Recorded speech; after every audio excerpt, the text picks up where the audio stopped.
du moment, la vaccination et cette stratégie qui a été de nouveau détaillée, expliquée ce soir par Olivier Véran et par Jean Castex qui demande au préfet dans tous les départements une mobilisation générale et une mobilisation notamment de tous les acteurs de la santé. Les préfets de département, avec l'appui des délégués territoriaux de l'ARS, seront les patrons. Un pilote par département des opérations logistiques de vaccination. Ils impliqueront le maximum de professionnels de santé dans le cadre des structures existantes, médecins, infirmiers, pharmaciens, que ces derniers soient libéraux ou en établissement avec mobilisation possible des retraités. Ils travailleront avec les élus locaux, les maires en particulier, parce que c'est un sujet de proximité. Et les présidents d'agglomération, siège des centres de vaccination, tous ces élus qui ont, et je les en remercie pour beaucoup, fait d'ores et déjà acte de candidature pour contribuer à cette formidable opération. Évidemment, les organisations retenues pourront varier selon les départements et les territoires. Je fais confiance aux acteurs des territoires. Et réaction à cette déclaration avec notre invité. Bonsoir Gilles Bonnefond. Bonsoir. Président de l'Union syndicale des pharmaciens d'officine, il faut une mobilisation de tous les acteurs de la santé, réclame ce soir le Premier ministre. Vous y êtes prêt, appel entendu ? Ah oui, nous, on a fait nos propositions de service depuis maintenant un mois. Donc, on voit que la vaccination va s'accélérer, que le nombre de doses va arriver à un nombre plus important. Le retard à 6 semaines du renouvellement des vaccins pour la seconde dose qui va permettre de vacciner plus de monde beaucoup plus rapidement. Donc tout ça, ce sont des bonnes nouvelles. Après, les centres de vaccination permettent d'accélérer maintenant l'organisation, mais tout ne pourra pas se faire dans ces centres de vaccination. Et il faut que les 21 000 officines deviennent également des centres de vaccination en complément de ce qui va se mettre sur les territoires, comme nous l'avons fait pour les tests antigéniques. Les tests antigéniques, on a fait des centres de dépistage, mais on a aussi permis aux pharmaciens de faire des tests dans leur officine.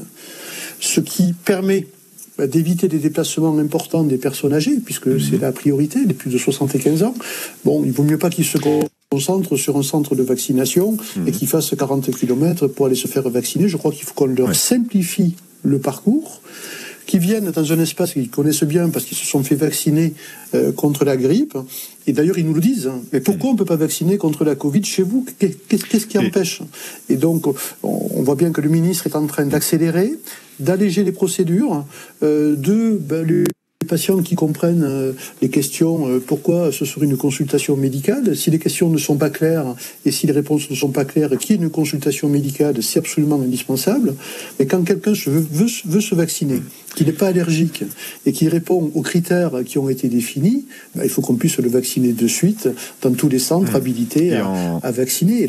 En complément de vos propos, en complément de vos propos, Gilles Bonnefond, ce point d'étape qui a été donné ce soir, il y a aujourd'hui un centre de vaccination mis en place dans chaque département. Il y en a donc 100, il y en aura 300 à partir de la semaine prochaine, ce qui veut dire 3 par département. Ça fait encore quelques kilomètres à faire et l'idée, c'est qu'il y en ait 600 d'ici fin janvier.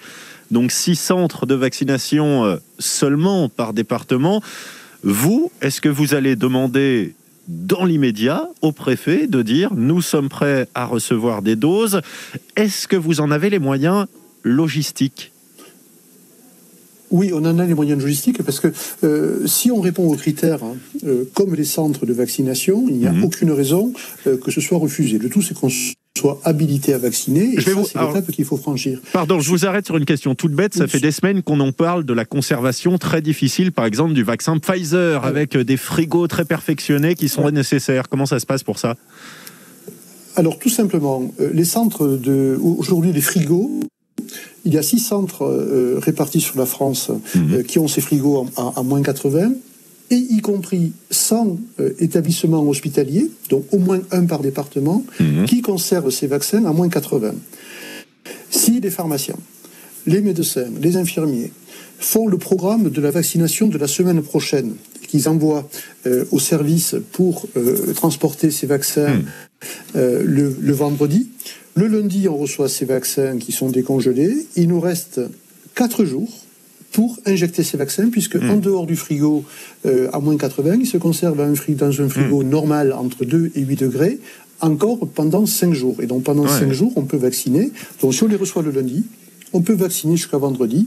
Et ça peut rendre service aux infirmiers qui peuvent aller à domicile en récupérant des vaccins à la pharmacie, et également à des médecins qui voudraient éventuellement le faire dans leur cabinet en réservant une demi-journée pour la vaccination. Donc ça permettrait de se rapprocher encore plus des patients avec des professionnels qui connaissent les patients et qui vont apporter ce potentiel confiance nécessaire pour couvrir le maximum de population avec cette vaccination. Eh bien, on a entendu que vous étiez prêt, en tout cas, à participer à cet effort général, à cette mobilisation. Gilles Bonnefond, président de l'Union syndicale des pharmaciens d'officine, en direct ce soir sur France Info.